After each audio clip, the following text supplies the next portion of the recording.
Hi everyone, it's Stephen from Valued Accountancy. Absolutely delighted that you're able to join us today on Valued in Their Own Words, and I am delighted to have Liza Johnson join us today. Welcome, Liza. Hello. Thanks for having me. That's great. You're very, very welcome. Very, very welcome. So, Valued, you're one of Valued's clients.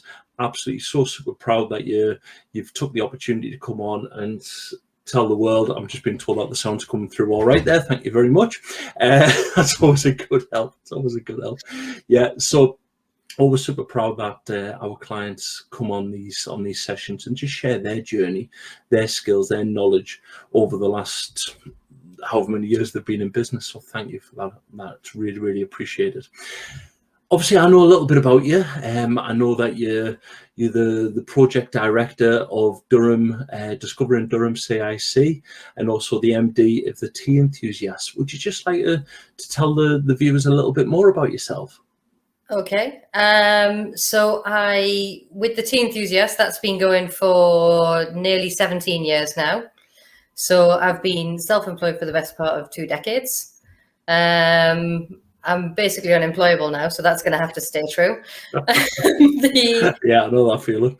Yeah, whereas with Discovering Durham CIC, that's a startup. That's still very much in startup phase. So we officially formed, was it the 6th of March last year, 2020. So, and nothing else interesting happened in that month. So yeah, that went smooth. That's no problem.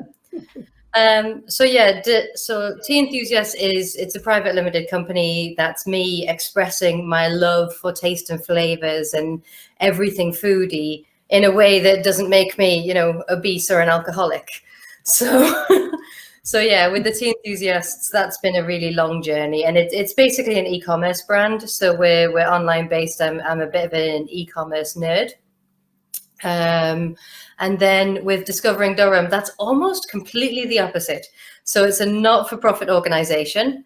We are a community interest company, and our community is the producers that are in a 20-mile radius of County Durham. So we have a shop in Prince Bishop Shopping Centre in Durham City Centre, and in that shop, everything that we stock, everything that we use is sourced from that 20-mile radius and from small local producers. And then all of the profits from the shop go back into supporting small businesses, those same producers. So we run training programs, and we run bespoke bits of mentoring and support and that kind of thing, and ad hoc support. And through the shop face, we're able to usually hold small scale sort of meet the buyer events and things like this to help support small producers get their product known to a wider audience. So yeah, on one hand, I'm a startup. On the other hand, I'm a really experienced business owner. So yeah.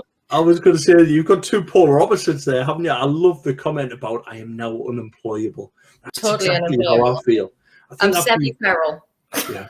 I think after you've been running your business by yourself for a number of years, you do sort of go, actually, yeah, I couldn't work for anybody else now. I mean, I could probably do some project management stuff maybe, but yeah, actually just sitting in an office and being told what to do by someone, that's never going to work again for me. Yeah, I know what you mean. So it would be wonderful to hear any questions that you've got for either myself or for Liza here. If you've got any questions, feel free to pop them in the chat. Let us know that the sound's working all right where you are, just so that we know. It's always a bit strange just talking between ourselves and not actually seeing what's actually happening on the Facebook and the various other places that we're posting live. So it is nice if you can just say hi. Tell us what you're up to today. It would be great to hear from you. And any questions, as I say, just let us know. So the first question I'm going to ask you, if that's all right, is what's your biggest frustration about the industry and how do you solve that? Now, you've got 2 different industries, haven't you? Yes. Yeah. So I think if we take a focus on Discovering Durham, I mean, obviously at the minute we're closed, so there's that. Yeah, it's a pretty big frustration. Yeah. I mean, fundamentally, actually, we're in a weird position where we could be open. Mm-hmm. So in the lockdown that we had in November, we did actually stay open. But in the current lockdown, just after Christmas, we decided for a number of reasons that it was the right thing to do was for us to close. And that's just based on risk assessment done at the time and things like this. I suppose the really frustrating thing isn't that we're closed. It's actually because of our unique set of circumstances, because we're not for profit, because of when we set up, because of, we've not been eligible for any funding, support, grants, anything. So I think when people see that we're a community interest company, they sometimes think, oh, well, they must be getting loads of support and loads of grants.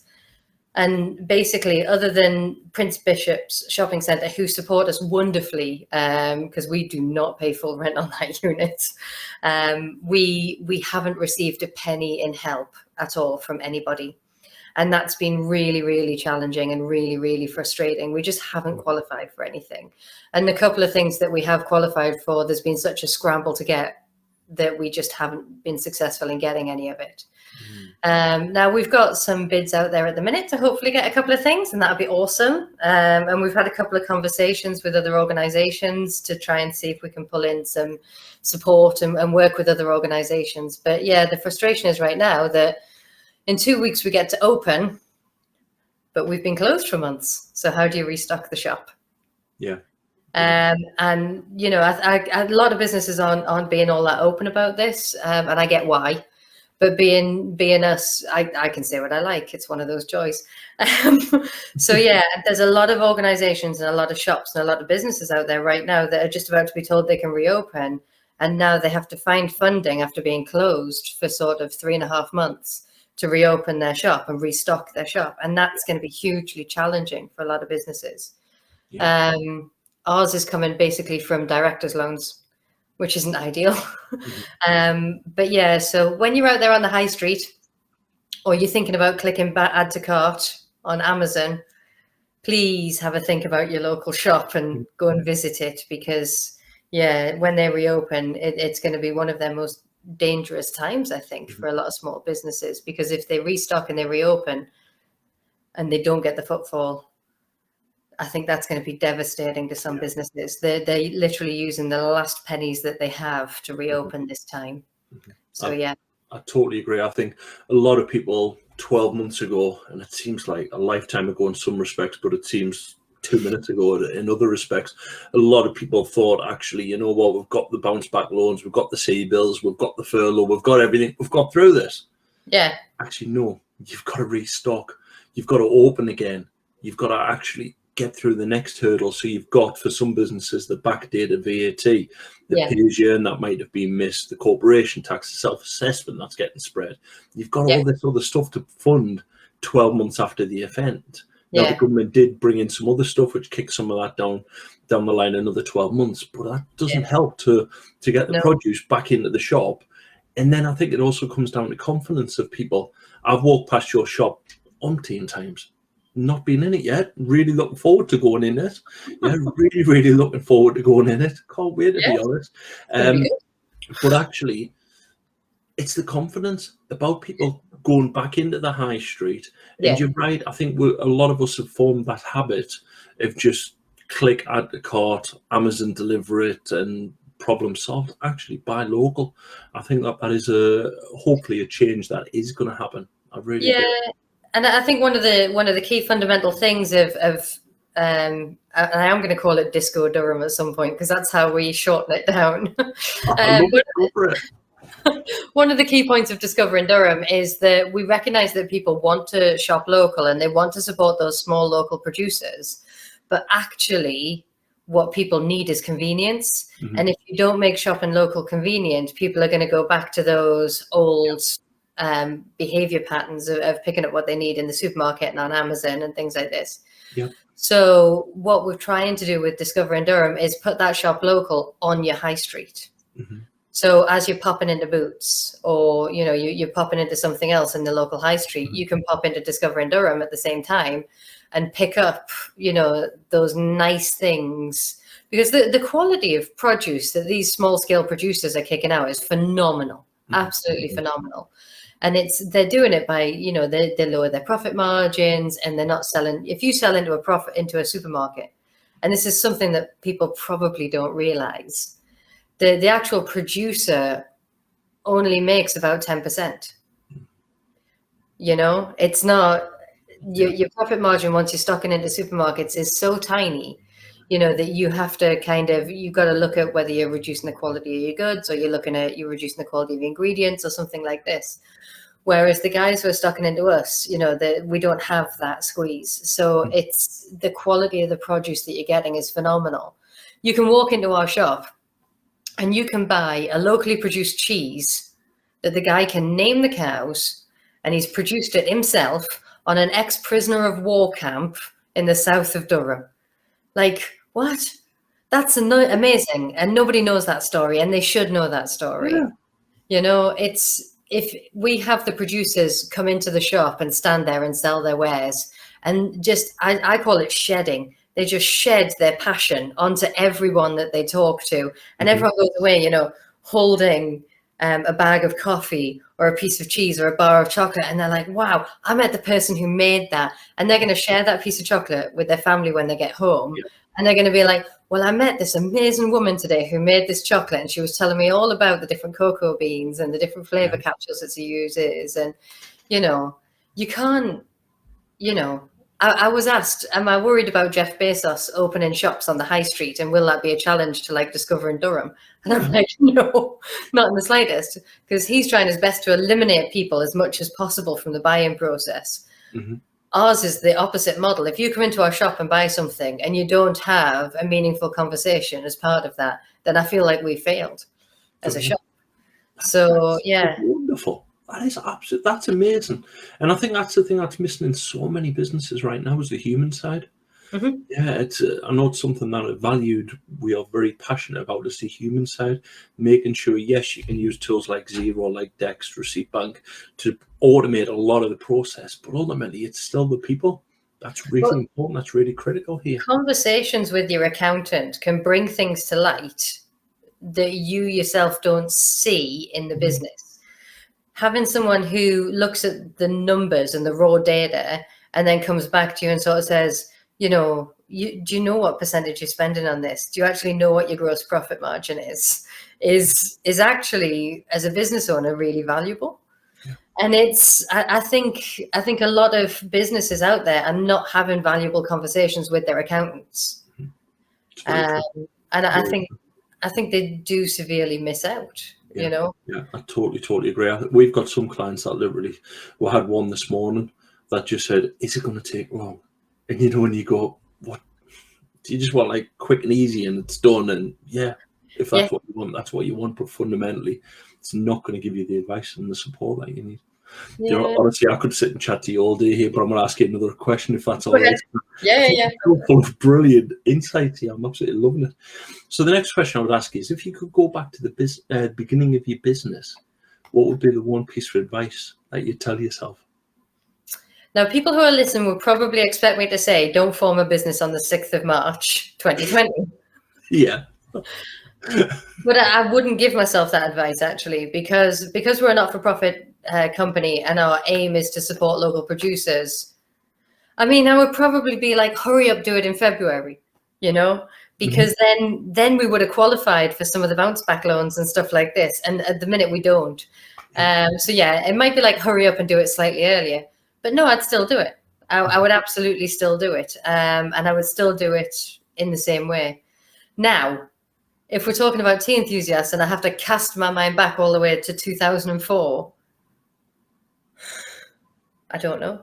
There's a lot of things that I did back in 2004. Would I do them now? No. Yeah. If I look back now at the first website that I built as an e-commerce company back in 2004, it's hideous. By today's standards, the revolution and the change that there's been in e-commerce between 2004 and now is amazing.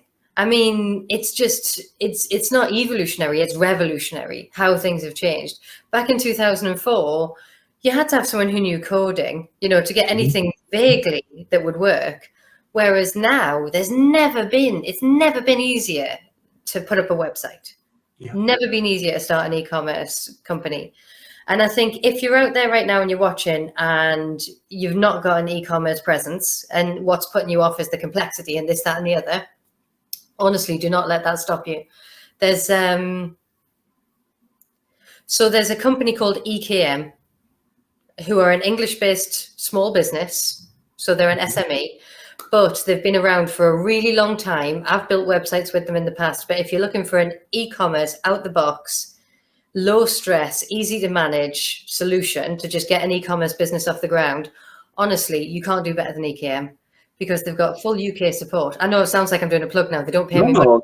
It's experience, and that's what business. It's just experience, because I mean, there was a point where we were doing a big rebranding, and I put out a website on WordPress and this, that, and the other, and it got, so it was WordPress with a WooCommerce back end, and it got hacked, and it got this, and it got that, and it was just an absolute nightmare. And I found myself waking up every single morning thinking, what am I going to have to fix on the website today? And as a business owner, most business owners, especially producers, small business owners, we do not want to be web developers. That is not why we went self-employed. And I ended up, and it felt like a failure at the time going with EKM. It felt like a backward step. And I didn't want to go to Wix or Squarespace or anything like that. And because they don't look professional, and they're half-arsed. And, you know, I've done it. And I think the Discovering Durham one at the minute is on a Wix site, because I had to do something. And I was saying this to you earlier. I had to get a website up, and I had 4 hours to do it. So in 3 hours, I put that website up. It's not brilliant. It's on my list of things to do over this summer, is to go back and redo it. But it's up. But it's up. It's live, isn't it? But not perfect. Yeah. Better than having it sat on a shelf. So yeah. But for purely sort of e-commerce sites, something like EKM, their basic package starts at about 35 quid a month. And for that, you get all of your basic SEO and your hosting and everything else. And UK-based support. I don't think you can beat that. Yeah, no, so, yeah. Absolutely brilliant. Yeah. Absolutely brilliant.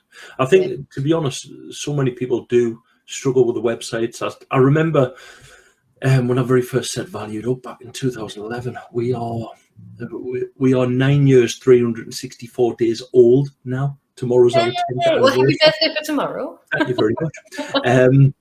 Yeah, so I remember I was actually in Southampton Airport, and I had a client that didn't come to us, or a potential client that didn't come to us because we didn't have a website. And I'm like, what? Really? Okay, now this is 10 years ago. So websites for accountants weren't as prolific, but they were still there. So I went with this company. Don't you love doing lives? It's just doorbell's just gone there, so hopefully At least you have a dog. If my doorbell goes, we're all going to get deaf. Yep, that's fine. Yeah. So sitting in the airport, suddenly went online, got this website, felt so great. Right? Yeah.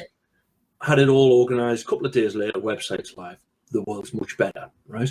What then happened was my father-in-law had a business. I wasn't his accountant, and we always had this deal. I was never going to be his accountant. And he sent me a message saying, this is what my accountant sent me. You would never send a newsletter like that, would you? And I looked, and the newsletter that he had sent me was exactly the same one that was going on from my website. It was the same company. It was horrendous. It was horrible. But it was quick and easy. And we did it. It was quick and easy because we felt we had to do it. Now I think we're on the website number 7, 8, 9, 10. Yeah. I think I worked it out the other day that we were on 8. Website number 8. Yeah. But I think you do have to constantly change, and people, the days of people saying, "Oh, my website's done." Yeah. Well, the Tea Enthusiast 3 years ago had it's closer to 4 years ago now. Had a complete rebrand. Right. Into the Tea Enthusiasts. We've dead named the old brand. We never talk about it. But we had a complete rebrand and redevelopment, because what branding needed to be in 2004 versus what branding needed to be in 2017, completely different. Yeah. You know? But yeah, your website is never finished. You should never think your website's finished, ever. It always has to be evolving and moving and changing and things like this. So yeah, it is. I think e-commerce is amazing, and I think people think it's more complicated than it is. These days, it's really not that complicated. And anyone who's not in it gets started, because the acceleration towards things going e-commerce, even if you're a bricks and mortar store, is here. Yeah. When the pandemic goes away, it's not going away. It's here to stay. So yeah, you've got to get on. Shopping habits have changed, haven't they? Yeah, exactly. And there's a lot of people now who, even if they come into your shop The reason why Discovering Durham as an experience store was always going to have a website is because we get a lot of tourists come through. Mm. So as the tourists come through and they pick up products, they're going to get home, they're going to try those products, and they're going to be like, I want more of this. Where do I find more? Yeah. So, I mean, either hopefully they'll go to that producer's website, but if they don't want to do that, or if they want to get 3 or 4 products from the same area, so if they want to get, a tea and a coffee and a chocolate and a piece of, they can go to the Discovering Durham website and get them all for one shipping cost. Instead of having to pay multiple shipping costs from multiple different. Yeah. Okay, next question. Honestly, I could sit and talk to you all day. I really could. But I hear you've got pizzas and a strategic meeting. We do. We've got annual Tea Enthusiast strategy meeting fueled by pizza. Yeah, that's brilliant. That is absolutely brilliant. Right, honestly, next question from me. Tell me about your proudest moment as a business owner. Okay, so with Discovering Durham, we send out surveys. And I was talking to Durham University, the Fuse project up at Durham University, because they do a lot of business researchy things. And they were sort of saying that they'd like to do some research into us because what we're doing is quite unique. And they were saying we should probably have some data about what you're doing and what's working and why it's working and do some research around this kind of thing. And I was like, yeah, that sounds great. And they were saying, have you done any research? And I said, well, I did a survey. I put out a survey to customers and to stockists to see, kind of take a benchmark, end of year 1. What are we doing right? What are we doing wrong? What do we need to fix? And they said, oh, what was your methodology? And I was like, oh, I poured a glass of wine and then I wrote a survey. And then I sent it out. They were like, oh. Yeah. And they were like, so do you think there might be some value in us doing a survey? I was like, oh yeah, for sure. Yeah. But anyway, the feedback that I got from that, and we did get some comments about what we could do better. And that's good because I know, if you started a business in a pandemic and you did everything right, I don't know how, because, there was one day I was stood working in the shop and I'm wearing my visor and the new rules came in at lunchtime that said visors weren't enough. You have to wear a mask. So literally halfway through my work day, the rules changed. So if you can deal with all of that and run a perfect business, you're either lying or you're a superhero. Yeah. So we did make mistakes and I wanted to hear about those mistakes because we were looking at problems that we were going to fix. But I want to know that the problems I think are problems are the same problems that other people think are problems. That kind of feedback is really valuable to a business. But a lot of what we got, some really absolutely lovely comments about the shop and the way it made people feel and about the people who had shopped in our store and the impact that had had on them. And also just comments from the suppliers who are our stakeholders about the support that we'd given them and how valuable that had been. And how things, the informal support network, how valuable that had been to different companies as well in this time period. And I honestly, it genuinely brought a tear to my eye. I was kind of like, oh my God, I mean, when you're stuck in the middle of something, just working at it, you don't really realize the impact of what you're doing. Yeah. And then when someone takes the time out to say to you, because what you're doing is, we know that you're doing it in your own time and off your own back, and you're not really getting a lot of support. But I just want to let you know that what you did had this impact on my business. And thank you very much. And it's just like, life-changing, isn't it? It's life-changing. You know what? Really, you and I have the same proudest moment. We have the same proudest moment. Yeah. Exactly the same. We did a net promoter score. We surveyed all of our clients. We got some feedback back. And it was, to be honest, I was expecting a little bit of a kick in because you've got a lot of clients that were having a lot of pain over the last 12 months. And the feedback that we got back about the team, the support, the guidance, the help, that was, it brought a big tear to my eye. And I was like, really? I was not Yeah. expecting people to say what they said, and it was beautiful. So I totally empathise with everything you've just said there. Yeah. And I genuinely can't wait to come into the what do we call it before? Disco Durham. Disco Yeah. Durham. Disco Durham. I can't wait to come into Disco Durham. Yeah, you don't want to see me dance. You genuinely don't want to see me dance. But I'm really looking forward to it and hearing those stories Yeah. about the small businesses that are trying to do something a little bit better. And if we can all play our part Yeah. to help them, then let's do that. I don't think people realize the percentage of business that is small business. You know, I mean, if we're looking at micro businesses alone make up, was it like 96% of the business population? Like 96%. I think that statistic's a few years wrong. So whoever goes on and Googles it and comes in the comments and tells me I'm wrong, I don't care. But it's something like 96% of all business in the whole of the UK is these micro businesses. You know, 1, 2 people, less than 5 people working in these businesses, little teeny tiny. You don't even know they're there.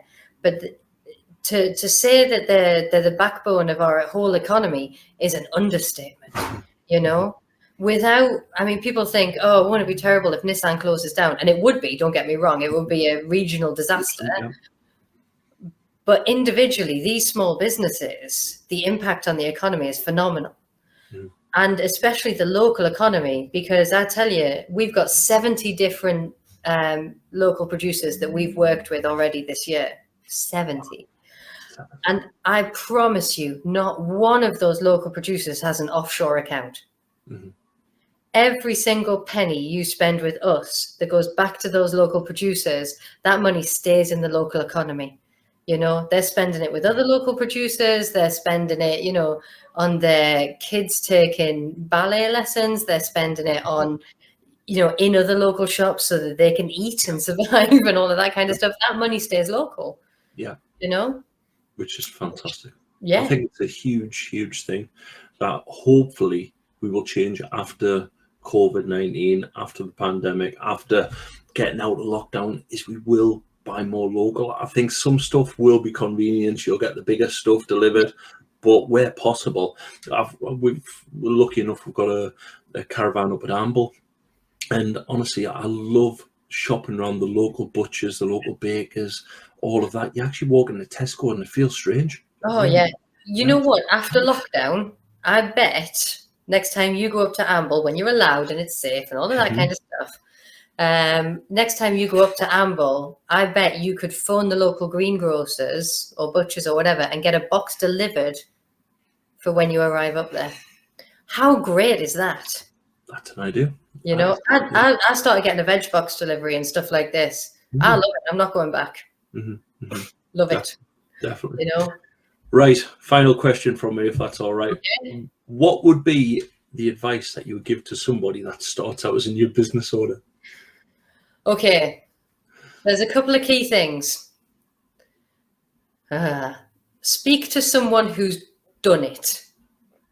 And not just doing it as a new starter, but someone who's properly done it. You know, find someone like me or you and just ask them, offer them food. That's always the way to get my attention. Go, look, would you come out for lunch with me and give me an hour of your time? And I'm just going to ask you inane questions that are probably really stupid about business. And you can just give me your honest advice. Because most people like me will go free lunch. Yeah, I'm in. And I'll tell you anything you want to know for a free lunch. Yeah. No bother. So that's how I would do that for a start, because it's really invaluable. Brilliant idea. The second thing I would do is I would join a team that makes sense to you. So I have in the past been a member of things like the Chamber of Commerce. It wasn't the right fit for me. It didn't work. They weren't my people. And as a producer, I found it's full of people who are services. And if you as a producer are in a room full of services, all you get is sold at, you know. And they didn't have the right personable approach for me, and they didn't have the right go-get-em attitude and things like that. So it didn't really work out. Me personally, I'm a member of Mint Business Club. I know you guys do some work with Mint Business Club. That's actually where I heard about you guys. So, yeah, when I was starting up Disco Durham, I was like, I've heard of these accountants. I'm going to give that a go. Yeah. Because you guys came and did some training. We Uh, do. We do. yeah, so that pays off clearly because yeah. So yeah, I'm a member of my business club, but it's about finding the right fit for you. It's not about what's right for anyone else and their recommendations, but surrounding yourself by the right people with the right mindset makes a huge difference. Totally. If you're a micro company, it's very lonely. You know, there's you're the decision maker. There's a lot of decisions, and you're going to make some bad decisions. There's no way around it. This year, I made one bad decision that cost me about $4,000. Right. And it's just, that's the way it is. Through Tea Enthusiast, not through Discovering Durham. It's, you know, was it a complete waste of time? No. Did I learn some things along the way? Yes. Am I going to beat myself up about it? God, no. Because this year I've had to make so many decisions, and I've had to make a lot of them so fast, and most of them were right. So let's just congratulate myself for that. Exactly. Forgive myself for the one I got wrong. But if you're not surrounded by the right kind of people with the right kind of attitude, those little things can get you down, and it's much more difficult to rebound. You're always going to fail a bit. It's all about the bounce. So if you're going to bounce back, make sure you got the people there to help you do it. And then the final thing is get someone to check your numbers. Someone who'll be really honest with you. Someone like an accountant. You know, do a proper business plan to a certain extent, and do a proper profit and loss analysis sheet before you start. And that's not sexy advice. No, but truthful. But it's truthful. You know, there's sometimes, and there's people, and I've had to do it as in Disco Durham, where people have come to me with a business idea, and I've sort of said, have you run the numbers on that? And they're like, no. And I was like, I offered to share a spreadsheet with them so that they can put in the numbers. And I'm like, have a go, fill in what you can, come back to me. We'll have a look at it together. And they've sort of come back to me, and we've had a look at it together. And they've sadly realized that their business, the way they're looking at it, is not profitable. And it never will be profitable. Yeah. And at that point, you've got two options: pivot your business or give up. Yeah, and a lot of times you can pivot your business to make it more profitable. At least you knew it at the outset. Yeah. You didn't spend a year on something that was never going to be profitable, only to, you know, realize at the other end. Yeah. And even if you're looking at something that's like a service-based business, knowing how many hours you got to put in or what amount you should be billing per hour. You know, if you only want to work 30 hours a week and you need to earn this much money, then that's how much you need to charge an hour plus your expenses. So having that all on a spreadsheet really makes it quite black and white. Yeah, and there's no hiding from it. Yeah, it certainly does. It certainly does. And I think that advice that you've given there about surrounding yourself with people that can help, that can encourage. I know that for years I've always felt like being a business owner is a really, really lonely place. It's hugely lonely. Yeah, it really is. And the team at Mint Business Group there do some amazing stuff. So big shout out to Nicola and the rest of the Minties there. To be honest, if anybody wants to post a link below for how to join the Mint Business Group or how to get more information, more than happy to do that as well. I'm sure Suzanne or Nicola will be right on that. We've got a lot of clients that do work with Mint, and would highly recommend the team there because they are really good. But it's not just about networking; it's about it's not. I mean, for me, there was kind of a lot of the businesses in Mint are they are smaller than mine. I mean, there are some the same size as mine, and there's some bigger than mine. And it's not, you got to just find the one that resonates right with you. It's kind of just that important. But no matter, even if you've got employees and things, as if you're the owner of that business, the buck stops with you. And there's always things you can't say in front of your employees. Yeah. And there's always decisions you're struggling with that you can't just talk about with your employees. And I say that as someone, I mean, I'm about to go into a strategy meeting with my employees. I don't like to work with people who need too much management. I find that exhausting. I like to work with people who basically self-manage, and what they need is leadership. I'm a very big believer in that. I hate micromanaging. It's just exhausting. Yeah. Exhausting. Yeah, I like people to manage themselves. And also, you know, I have a bit of ADHD. So if people can't manage themselves, if they're relying on me to be super organized and manage them, It's probably not going to work out all that well, to be honest. Liza, I'm blown away by the comments that you give, the advice that you give, all the support that you give to other business owners there. We know just to tap you up for a free lunch and you're going to help them all out. Oh, yeah. And I eat almost answer. anything. So it's not like you got to take me somewhere really posh, you know? That's if you know a great local Lebanese place, I'm in. Oh, brilliant. Absolutely brilliant. So how do people get in touch with you? I'm not about tapping you up for free advice. Oh, God. I am literally everywhere on social media. So Tea Enthusiasts and Discovering Durham, you can find really, really easily. But on Twitter, personally, I'm Retro Lemons. So you can find me there. Or just drop me an email through one of the businesses, you know, as long as you mark it for Liza, I'll find it. My team always makes sure that those are sent to me. So I highlight those quite quickly. But yeah. Thank you so much. Thank you. No, you're very welcome. I'm absolutely blown away. This is probably one of my favorite ones. Yeah, this is probably one of my favorite ones. I wasn't expecting. I'm just going to say, you said we wouldn't talk until 1:30. I know, it is 1:30. Yeah, I was like, no way. Yeah. Whether it's valuable or not, I don't know. Let other people be the judge of that. I think it's been hugely valuable. So sincerely, from the bottom of my heart, thank you so much. Well, thank you very much for having me on and helping me to spread the word of Disco Durham and what we're doing down there. So, yeah. Yep, fantastic. If there's any links that you want to post below in the comments as well, as always, we'll follow it up with a blog as well. So if there's anything that you want us to share, just please do. And if you've been to Disco Durham, you've tried them out, you've tried the Tea Enthusiast, post in the comments there, because I'm certainly going to go and I'm looking forward to when the world gets back to a little bit more normal, we can actually start to do things again. So thank you so much. If, like Liza, you would like to be asked these questions, feel free to drop a comment in below or get in touch with either myself or Sarah. We're always looking for people. Doesn't have to be a valued client. We're always looking for people just to interview, to learn and to share that knowledge. Like Liza was saying before there, being a business owner is lonely, so it's always good to share your advice, just to give a little bit of insight to other business owners, because let's be honest, everybody tends to say that the world is perfect, you're all making lots of money, you've never made a bad mistake. Actually, we all have. Yeah, so the more people we can actually sharing honest answers, I think is critical. But Liza, thank you so much for your time today. I really do appreciate it. Thanks for watching, everyone. Take care. Bye-bye.